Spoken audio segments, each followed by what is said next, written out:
Welcome back, students. Master Spleen in the building. With the MBOR Community Day and the Go Fest around the corner, it's really time to focus on those events and to start analyzing the next event, the Bidoof Breakout. Today's video, we are going to really answer to the question, is this event worse when it comes to PvP? So this event will take place from the 25th of June until July 1st, from 10 a.m. your local time until 8 a.m. your local time. So you will find just down here an infographic really summing up all the event.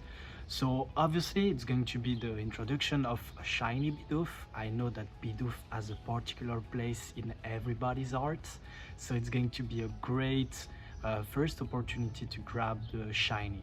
When it comes to the different bonuses that we will have throughout the event, first of all, we will have the possibility to encounter Bidoof that knows an exclusive attack. So the first 2 days it's going to be Shadow Ball, then it's going to be Thunderbolt, and last but not least it's going to be Ice Beam. So I will not cover really Bidoof from a PvP standpoint because I don't think that it's super relevant.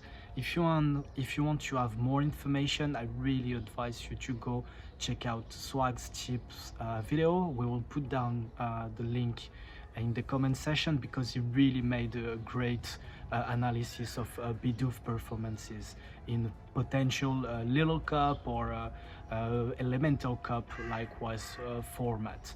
Bidoof as well will be able to learn Hyper Beam throughout the event. Hyper Beam is already in the Bidoof move pool, so it's only a way for you to avoid using TMs if you wanna have a Bidoof with Hyper Beam. But frankly, I still think that Hyper Fang is the way to go. In the Great League, you have more matchups, and with Hyper Beam, you basically lose Whiscash and Pelipper that you cannot win with Hyper Beam, and you take them with Hyper Fang. Of course, as well, it's going to be the introduction of Shadow Bidoof. So we will look a bit closely at Shadow Bidoof and the different matchups that you can have with the Shadow one compared to the regular version. If we look at Bibarel in PvP, you will run it with a Water Gun as a fast move, and then you pair it with Surf, Hyper Fang, or Hyper Beam if you wanna blast those mon. What are the performances of Bibarel when it comes to PvP?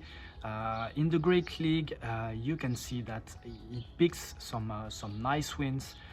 Basically, the ghost types, such as, for example, Drifblim, Frostlass, Jellicent, Hunter, Marowak. Picks up as well some ground types and some mons that relied on the water type attacks, because Bibarel is going to resist both the ghost type and both the water types attacks. One matchup I would like to highlight when it comes to the Great League, that's the Pelipper matchup. So basically the Pelipper is an IV dependent matchup, and if your opponent is running a non-optimal Pelipper, it can pick up the matchup against a very good PvP IV Bibarel. So that's the first time I'm going to mention those special breakpoints that you can find on Bibarel, and we are going to cover that a bit later in the video. When it comes to the Shadow, honestly, Shadow looks less interesting than the regular one. So yes, you are going to pick up Bastiodont and Skarmory with the Shadow, thanks to the additional power of the Shadow bonus on the Surf and on the Water Gun. But as a drawback, you lose Dugong, you lose Diggersby, you lose Charm, Alolan Ninetales, you lose Swampert, and the two Stunfisk. So in my opinion, if you want to go with Bibarel, the regular one looks better.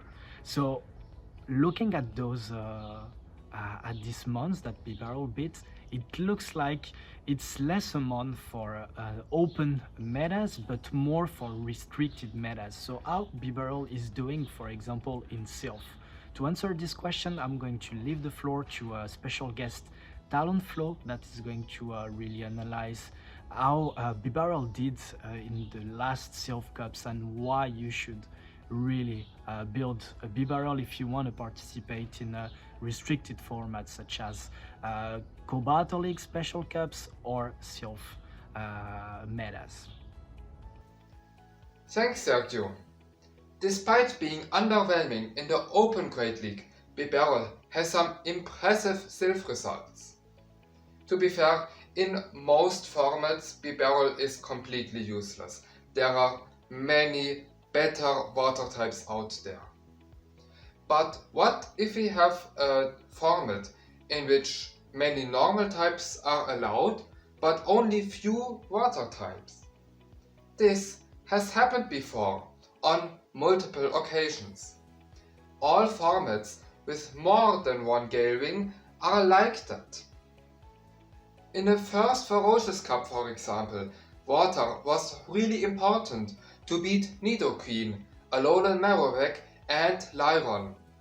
Yes, Lyron was good this time around. The meta was really weird.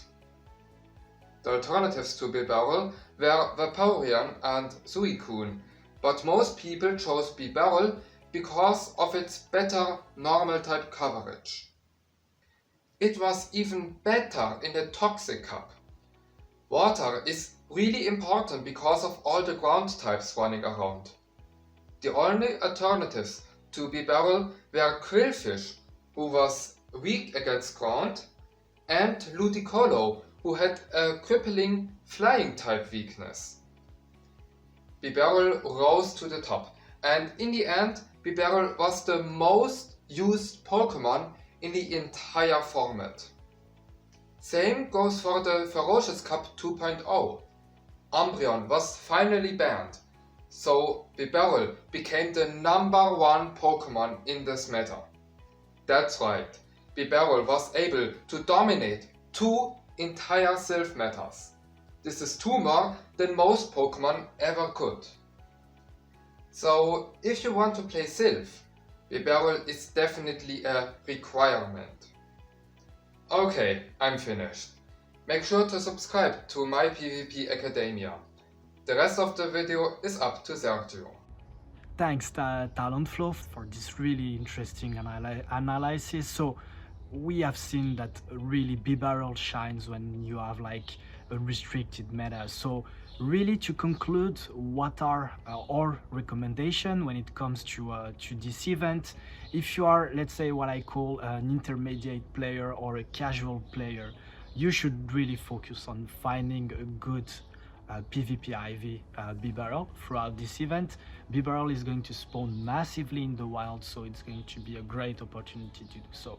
If you are a more advanced / hardcore player, then you should really keep one of each legacy Bidoof that you will have, because we never know. Maybe in the future we might be able to use it in special little cups, or might be able to evolve them with their moveset, then giving additional coverage to Bibarel. I think as well that you really should focus on finding a decent Shadow Bibarel, and you should as well look for Bibarel with breakpoints, so trying to have several IV spreads for the Bibarel. There is one famous breakpoint, for example, with Bibarel against Wormadam Trash, where if you have a more attack weighted Bibarel, you pick up this matchup. So really my advice here will be to try to grab several Bibarels. So for example, maybe one with 7 or 8 attack, one with 15 attack, in case you really need them in restricted formats for to win CMP or to reach particular breakpoints. So I do really hope you like that content. Don't forget to like, to comment and to subscribe, and I see you very soon. Ciao, students.